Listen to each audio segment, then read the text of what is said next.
దేవుడి నామానికి స్తోత్రములు. ఈ ఉదయకాల సమయంలో మీ అందరికీ కూడా నా హృదయపూర్వకమైనటువంటి వందనాలు తెలియజేస్తున్నానండి.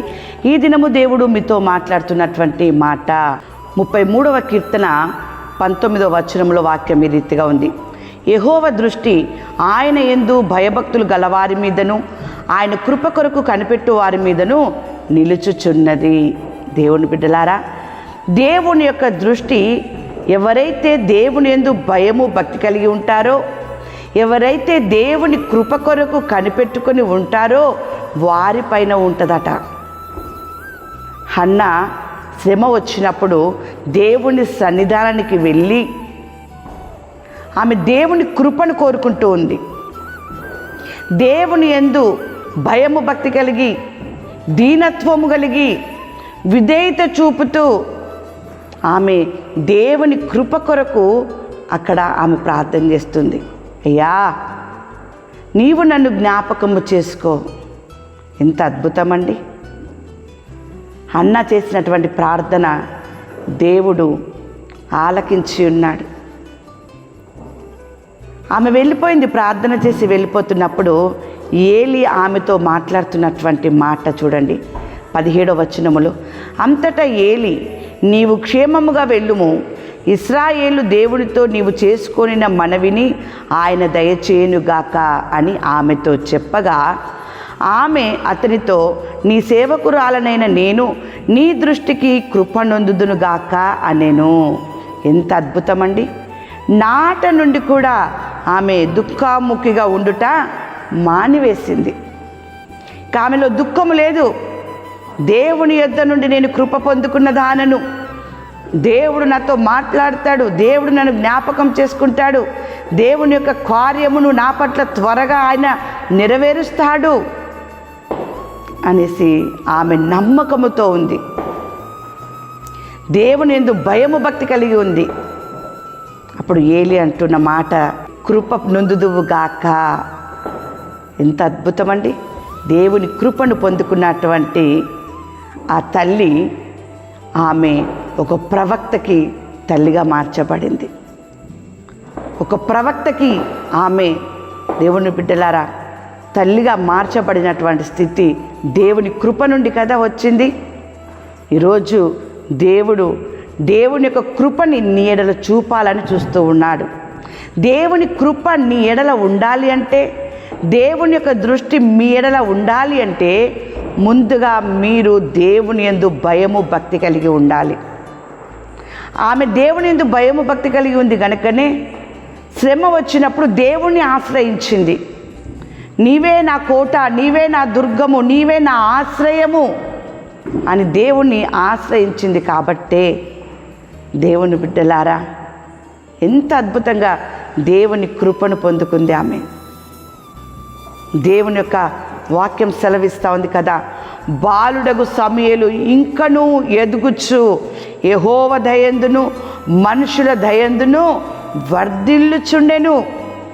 దేవుని కృప ఉన్నప్పుడు దేవుని దయందును మనుషుల దయందును కూడా వర్ధిల్లేటటువంటి భాగ్యమును దేవుడు కలుగజేస్తాడు. దేవుని బిడ్డలారా, అంతేకాదు వాక్యం సెలవిస్తూ ఉంది కదా ఇక్కడ 33వ కీర్తన 20వ వచనము, మనము యెహోవా పరిశుద్ధ నామమందు నమ్మిక ఉంచి ఉన్నాము, ఆయనను బట్టి మన హృదయము సంతోషించుచున్నది.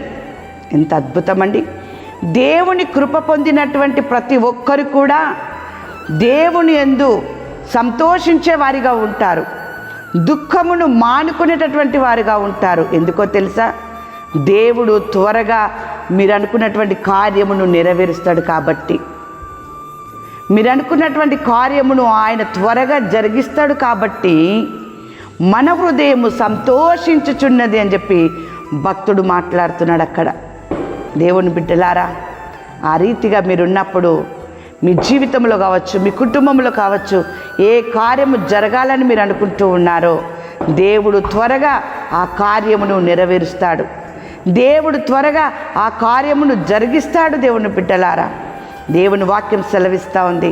ఇర్మియా గ్రంథము 31వ అధ్యాయము 13వ వచనము, వారి దుఃఖమునకు ప్రతిగా సంతోషమిచ్చి వారిని ఆదరించెదను. విచారము కొట్టివేసి నేను వారికి ఆనందము కలగజేతును గనుక కన్యకలను యవనులను వృద్ధులను కూడి నాట్యమందు సంతోషించెదరు. ఎంత అద్భుతమండి! దేవుని దృష్టి దేవునిందు భయభక్తులు గల వారి మీద పడింది. దేవుని దృష్టి దేవునిందు భయము భక్తి కలిగినటువంటి వారి మీద ఆయన కన్ను దృష్టి ఉంది కాబట్టే దుఃఖమునకు ప్రతిగా సంతోషమునిస్తున్నాడు, వారిని ఆదరిస్తూ ఉన్నాడు, విచారమును కొట్టివేసి వారికి ఆనందమును కలగజేస్తూ ఉన్నారు. ఎంత అద్భుతమండి! ఎంత అద్భుతమైన కార్యము!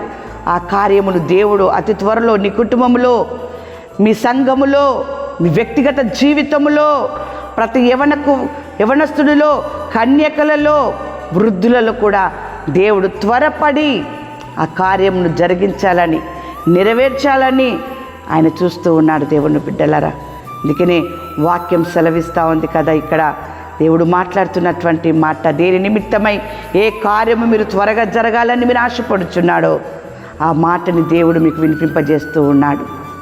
ఆశపడిన ప్రాణాన్ని తృప్తిపరిచే దేవుడు గనక దేవుని బిడ్డలారా, 23వ కీర్తన 5వ వచనంలో వాక్యం ఈ రీతిగా ఉంది. నా శత్రువుల ఎదుట నీవు నాకు భోజనము సిద్ధపరచుదువు, నూనెతో నా తలాంటి ఉన్నావు, నా గిన్నె నిండి పొర్లుచు ఉన్నది.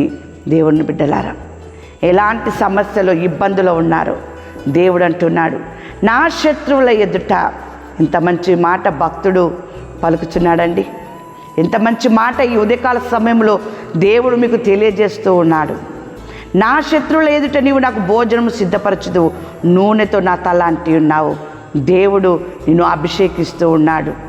నీ గిన్నె నిండి పొర్లుచున్నది, ఆనంద ప్రవాహము నీ కుటుంబములో, నీ హృదయంలో పొంగుచున్నది. దేవుని బిడ్డలారా, అటువంటి గొప్ప కార్యం దేవుడు చేయబోతూ ఉన్నాడు. ఉదయకాల సమయంలో దేవుడు మీతో మాట్లాడుతున్నటువంటి మాట యెషయా గ్రంథము 60వ అధ్యాయము 22వ వచనము, యెహోవా నాకు నేను తగిన కాలమున ఈ కార్యమును త్వరపెట్టుదును. దేవుని బిడ్డలారా, దేవుడు మీకు కావలసినటువంటి కార్యములు త్వరపెట్టి జరిగించి మిమ్మల్ని ఆశీర్వదించునుగాక. ఆమేన్.